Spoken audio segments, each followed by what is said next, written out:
aqui quando eram 3 e tal, quase 4 horas da manhã. Encontramos aqui grupos de militares, cercaram toda esta área e começaram a demolir as casas. Temos da parte de baixo, 2 máquinas na parte de baixo, 3 máquinas aqui nesse outro lado, nessa outra parte do lado direito. Tentávamos intervir, procurar alguma explicação, não nos davam explicação nenhuma.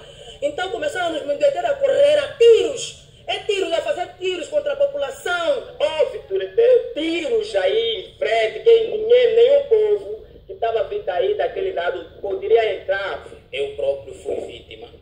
Fizeram-me disparos nas pernas.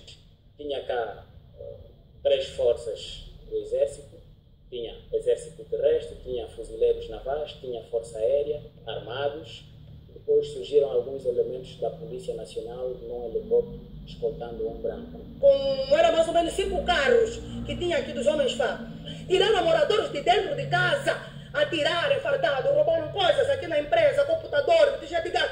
Eles são gatunos. Chegaram aqui nesta casa mesmo, roubaram o gerador, levaram cimento, levaram os mosaicos militares, fizeram isso.